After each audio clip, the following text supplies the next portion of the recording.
La quasi-majorité des femmes que je représentais avaient subi des violences sexuelles. Et du coup, j'ai fait le lien.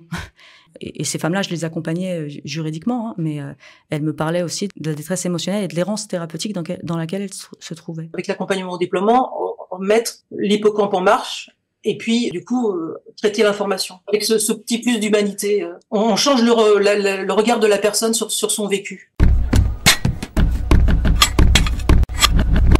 Tout de suite, nous allons parler d'un sujet qui a bouleversé la société israélienne. Ce n'est pas nouveau, mais avec le 7 octobre, les choses ont pris une ampleur sans précédent. Il s'agit des violences sexuelles faites aux femmes. Nous avons le plaisir aujourd'hui d'accueillir Françoise Leclerc, qui est traumaticienne et qui est la créatrice d'une méthode qui s'appelle l'accompagnement au déploiement. Elle est également sexologue, donc c'est dire si elle a de l'expérience et l'habitude d'accompagner la parole des victimes. Elle est accompagnée d'une de ses élèves qui est également traumaticienne aujourd'hui. Elle s'appelle Naomi Fischben. Bonjour à toutes les deux. Bonjour Cathy. Bonjour Françoise. Françoise, j'aimerais d'abord vous poser une question. Comment vous avez décidé de créer cette méthode et quelle vision du traumatisme elle donne aujourd'hui? Je n'ai pas vraiment décidé de la créer, ça s'est fait peu à peu. J'ai fait mon mémoire en sexologie sur l'accompagnement des femmes qui ont subi des violences sexuelles dans leur enfance, avant 18 ans. Et par ailleurs, je me suis formée à une méthode qui s'appelle la maïeusthésie. Et j'ai trouvé que cet outil pouvait être vraiment totalement adapté à cette problématique. Et j'ai combiné tout ce que je savais faire pour faire cette méthode. Le cœur de votre travail, c'est de donner une nouvelle vision du traumatisme et pour le désactiver, pas forcément par des thérapies très longues. C'est ça qui vous a plu, Naomi? Oui, absolument. Alors, moi, à la base, en fait, j'habite en Israël depuis 8 ans. Avec Françoise, on se connaît depuis plus de 10 ans, en fait. Avant de venir en Israël, j'avais un parcours, c'était complètement différent de ce que je faisais. J'étais juriste, en fait. Avocate, on peut même dire. Ouais. En fait, quand j'ai rencontré Françoise, c'était même avant d'être avocate. J'ai fait mon master 2 en criminologie, à Paris. Et dans le cadre de ce master 2, j'ai fait un stage au CFCV, qui est le collectif féministe contre le viol, qui est une ligne d'écoute gratuite et anonyme où toute la journée, les gens appellent pour parler des violences sexuelles qu'elles ont subies, parfois dans leur enfance, parfois plus tard, pour demander des conseils parfois, ou tout simplement pour déposer leur témoignage et pour parler aussi de leur détresse. Et dans le cadre de ce stage, j'ai entendu parler de Françoise Leclerc qui déjà animait son atelier sur comment accueillir la parole d'une personne qui nous confie avoir subi des violences sexuelles. Alors ça m'intéressait évidemment, parce que moi je voulais devenir avocate pour défendre les femmes notamment, parce que les violences contre les femmes, c'est juste inadmissible. Il y en a beaucoup trop encore aujourd'hui. Et je voulais devenir avocate pour ça, aussi pour lutter contre l'antisémitisme, bien sûr, le racisme et le sexisme. J'ai suivi l'atelier.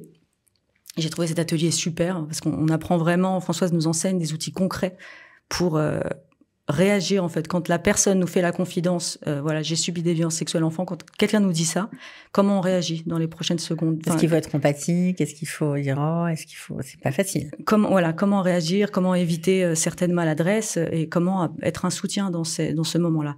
Donc, j'ai suivi cet atelier, j'ai adoré, grâce aux méthodes techniques, aux outils techniques concrets, en fait, qu'on apprend. D'ailleurs, cet atelier avec Françoise, on l'a animé récemment, par Zoom avec des participants et participantes israéliennes, francophones.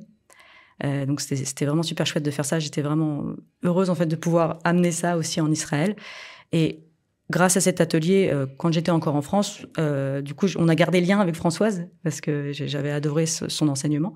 Je suis devenue avocate et j'ai fait appel à Françoise pour me faire des séances d'accompagnement au déploiement, qui était la méthode qu'elle avait créée et qu'elle enseigne. Et j'ai été bluffée en fait par cet accompagnement. Alors moi je suis juriste, je vous l'ai dit, les résultats pour moi ça compte, c'était vraiment est-ce que ça marche, est-ce que ça marche pas. Et là pour le coup en début de séance j'arrivais avec des difficultés concrètes ou avec des croyances limitantes qui m'empêchaient de vivre ma vie comme j'aimerais la vivre.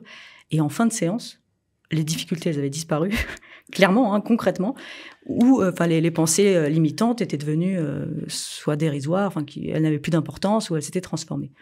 Donc là, je me suis dit, waouh, qu'est-ce que c'est que cette méthode? C'est quand même incroyable. Je suis devenue avocate en France, j'ai fait mon ALIA en me disant, tout ce que je fais déjà en France, j'aimerais pouvoir le faire aussi en Israël. Et je suis devenue avocate en Israël, j'ai passé les équivalences de droit. Et dans le cadre de mon travail comme avocate, j'ai été amenée à rencontrer beaucoup de personnes qui m'ont raconté des histoires de violences abominables qu'elles ont subies. Et des viols. Beaucoup de viols, ouais.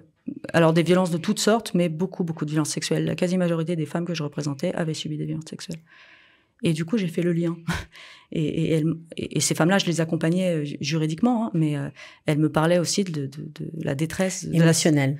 Ouais, c'est ça, et de la détresse émotionnelle et de l'errance thérapeutique dans laquelle elles se trouvaient. Et je me suis dit, c'est dommage. Enfin, il y a une méthode qui existe, je la connais. Alors Françoise, elle parle pas hébreu, et je me suis dit, moi, j'ai envie d'amener.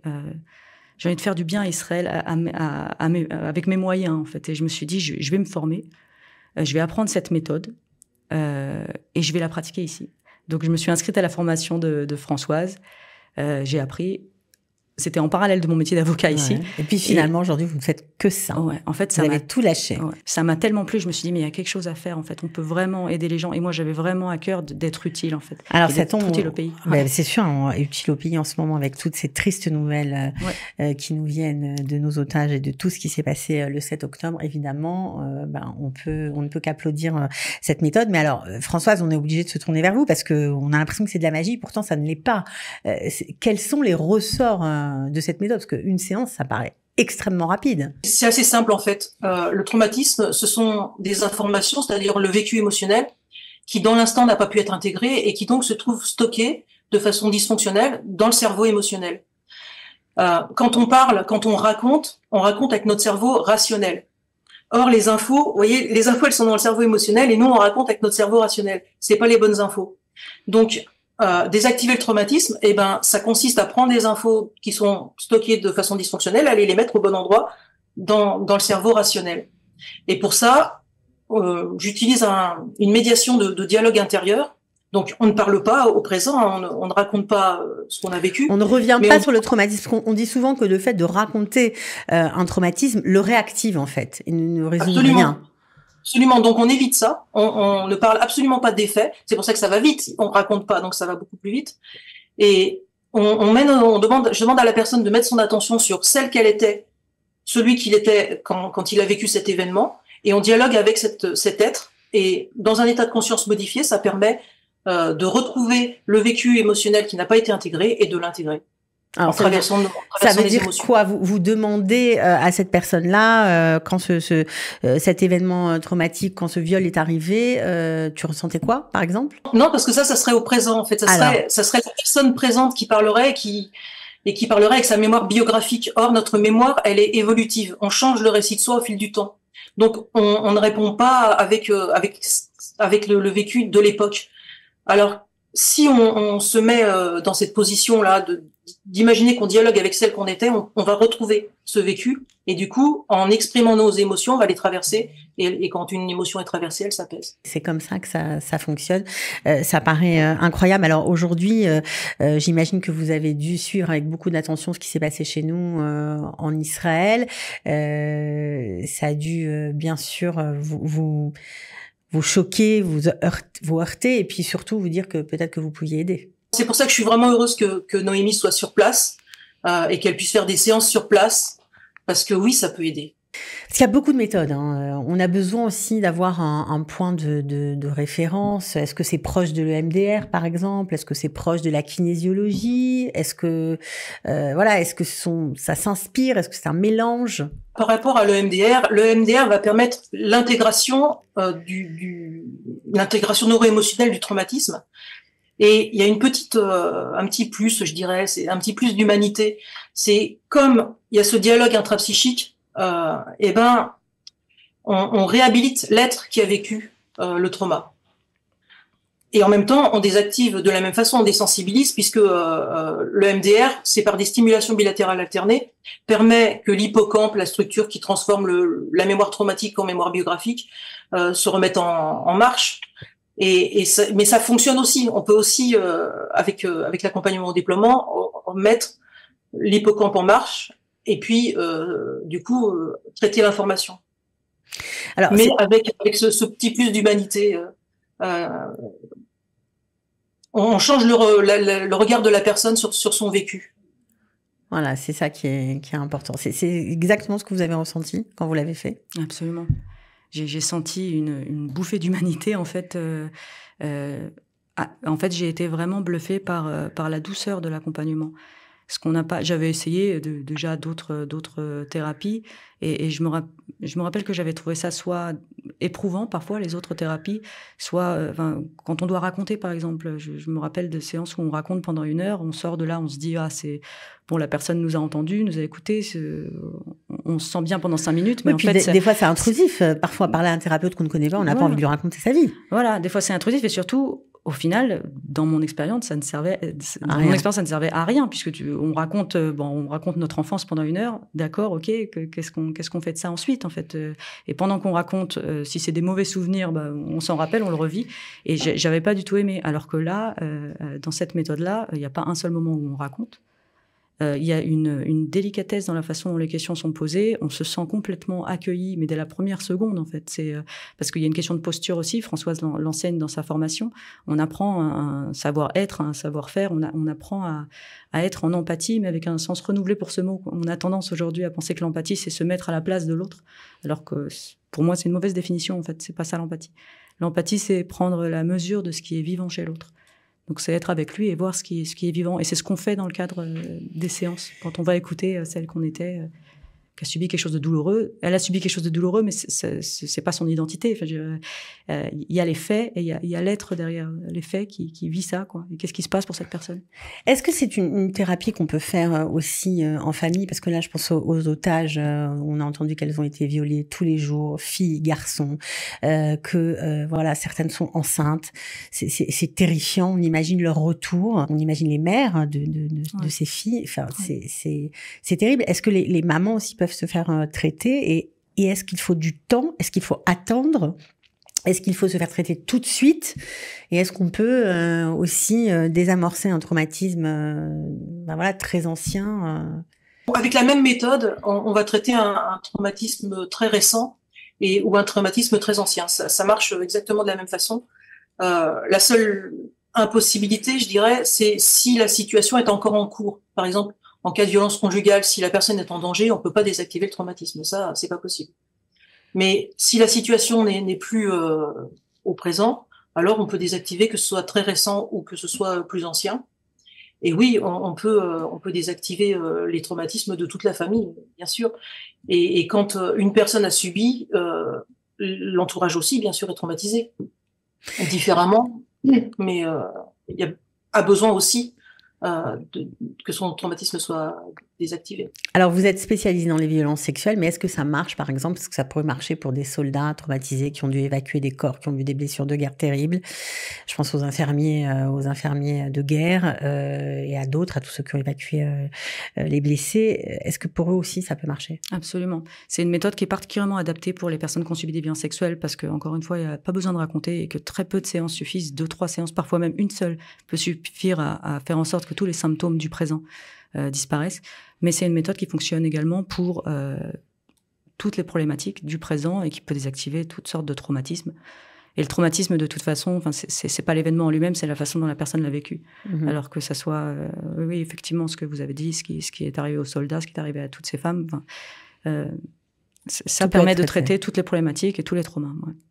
Bon, alors évidemment, vous avez, Françoise Leclerc, écrit un livre, Traumatisme, une rupture de l'unité du vivant, une autre vision du traumatisme, et surtout, c'est très concret parce que ça parle d'une façon de le désactiver. On peut le commander sur traumaticiem@gmail.com.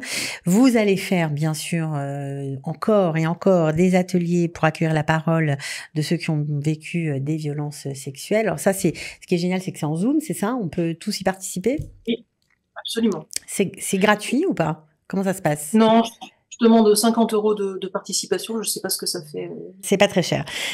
Donc ça, c'est important. On fait comment pour y participer? On s'inscrit, pareil, à la même adresse. Ok. Et vous, et je peux faire aussi une formation par Zoom avec des participants qui seront en Israël. Voilà, en Israël et qui auraient envie de connaître, d'approfondir cette méthode. Je pense aussi aux praticiens de santé qui sont face à face à des victimes et qui ne savent pas toujours comment s'y prendre ou qui ont besoin de perfectionner leur prise en charge. Voilà, ça peut être une bonne chose. Vous avez aussi une chaîne YouTube. Vous, Naomi, vous faites aussi des séances, bien sûr, en face à face en Israël. C'est pour l'instant en visioconférence, mais c'est au programme de le faire face à face un jour. Pour l'instant, c'est en visio. Okay. Ça me permet de faire aussi des séances avec les personnes qui sont en France, les francophones. Mais oui, ça va se faire. D'accord. Donc, vous avez... En français et en hébreu.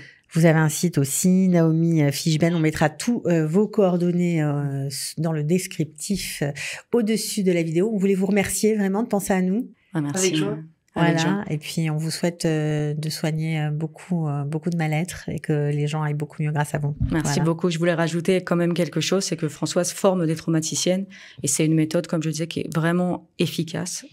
Et on en a bien besoin aujourd'hui en Israël parce qu'on est très nombreux. Enfin, il y a un traumatisme qui est collectif entre les personnes qui ont directement subi et les personnes qui ont été témoins. Et ça fait 5 mois que tout le pays est devant sa télé. Et en regardant ces informations, on peut être aussi traumatisé. Donc, on va avoir besoin de méthodes efficaces et rapides pour prendre soin, en fait, de nos habitants. Et Françoise forme des traumaticiennes, donc forme à cette méthode. Et j'invite tous les gens à suivre, qui sont intéressés, en fait, pour contribuer de cette façon à aller se former, parce que vraiment, ça peut changer la vie. Ça a changé la mienne. Et j'aimerais dire que moi, j'aimerais vraiment beaucoup pouvoir former des traumaticiens et des traumaticiennes en Israël, parce que ça me donnerait un petit peu le sentiment de sortir de mon impuissance. Merci à toutes les deux, vous êtes très touchantes. J'espère que vous aurez beaucoup de monde qui répondra à votre appel. Voilà, à bientôt. À bientôt, merci Cathy. Bye.